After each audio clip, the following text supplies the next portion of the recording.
Hi, this is Rob Pierce with worshipbasics.com, and today I would like to talk with you about differing expectations. Does everyone agree on what the new contemporary service will look like?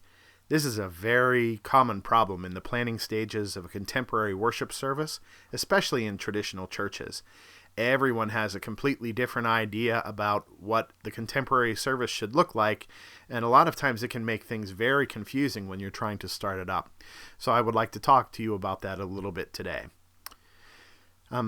Differing expectations. If you have different ideas about how the service is going to look, how in the world are you going to measure whether or not it's successful? Will you have calendar dates and benchmarks to decide whether or not the service is going well? Are you going to just test the waters with your contemporary service? Try it for a while and see how it goes, or are you completely committed to doing this?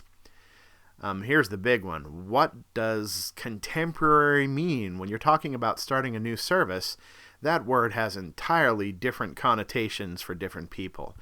For some people, starting a contemporary service means you're just going to make a few changes in the music. For some people, you may be thinking about adding drama, props, multimedia presentations, liturgical dance, works, the whole 9 yards.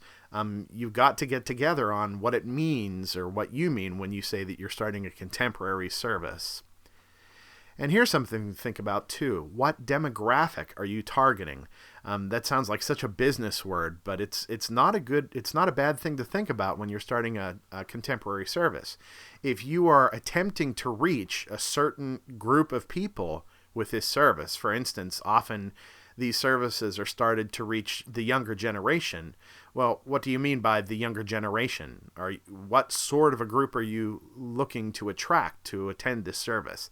If you think about the new service along those lines, it can maybe help you get together and clear up some of those different expectations that you have for the service. One of the big ones deserves its own category is the worship leader. You may have very different ideas about what the responsibility of this worship leader is going to be.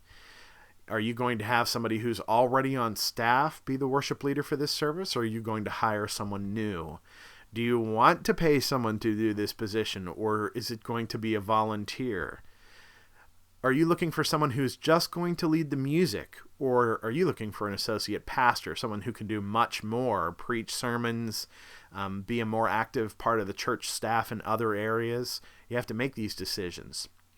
What qualities and qualifications are you looking for in the worship leader? Are you looking for a really fantastic musician? Are you looking for a very spiritual person? Are you looking for somebody who is a great public speaker? It's a really good idea to decide to get together on exactly what you're looking for when you say that you're looking for a worship leader for the new service. Here's the solution that I recommend. Everybody has all these different ideas about what they're looking for. Here are some things that you can do to make it a little bit easier. First of all, you should have a clear written plan. You should get together with all of the parties involved, hash it out, and decide exactly what you're looking for before you do anything to start the service. Put it down on paper first. Exactly what you mean by contemporary, all the other things that we've discussed before. Write it down. It makes it so much easier later. You should also have a vision statement. Often a plan is such a big, convoluted thing that it's kind of hard to wrap your brains around. A vision statement is a short, very clear, just a sentence or two that kind of sums up your written plan. A vision statement, in many cases, is much easier for everybody to understand. If you compare what you're doing against the vision statement, oftentimes you can make decisions on your own that, as long as they're in keeping with your clear vision statement, it will be okay. I also recommend you put together very clear job descriptions, especially for the worship leader. It just is a great idea that you put down on paper before you go hiring or before you look for a volunteer. These are the things that you're looking for. These are the specific responsibilities of the worship leader. This is what you want the worship leader to do. So you kind of clearly delineate, all right, what's the pastor's role? What's the worship leader's role? So there's no stepping on toes and everybody understands exactly what is asked of them. It will just make things a lot easier once you get into the hiring process or are looking for volunteers to take that that position. The clearer the plan, the easier it is to measure your success. If you have a plan down on paper, if you have a good vision statement, if you have a good job description, then you'll be able to figure out whether or not you're being successful or whether the service is being successful by kind of going back and reevaluating what you put down on paper and looking at the service itself and the people involved and saying, are we doing what we set out to do? Just a few words of caution that may help you through this process. Number one, beware of analysis paralysis.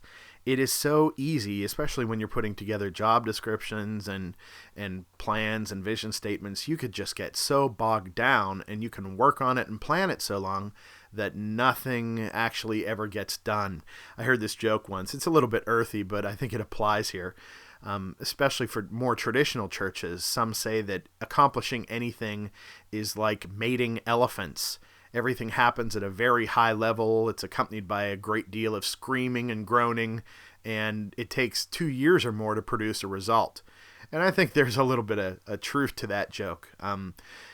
In some more traditional churches, there's very cautious planning that takes place, and it goes on so long in some cases that it just takes forever to get anything done.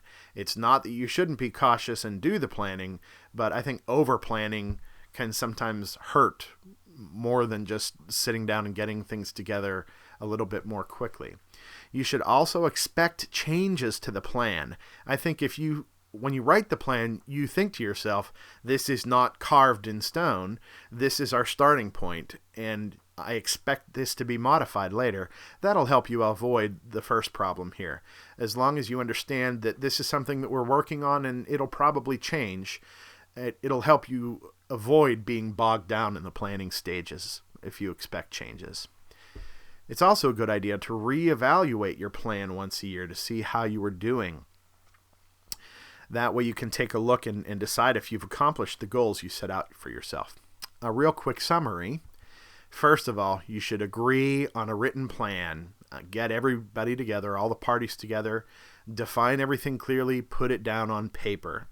You should include benchmarks to measure your success. What are you trying to do here? All right, you're starting the service and you would like to double attendance by this point, or you would like to see an increase in this many numbers in the church in total. Write down some benchmarks, some things that will help you decide whether or not your service is being successful and accomplishing what you hoped that it would. You should also reevaluate it once a year. Go back and take a look at it and see if it's accomplishing the goals and benchmarks that you hoped that it would, and make changes if you think that there's a chance that you could make it more successful than it is. I hope this has been helpful to you. It is a very daunting task to pull everybody together to get this going, but trust me, if you can do it, it really is worth it in the long run. Thanks very much for watching. Good luck and God bless.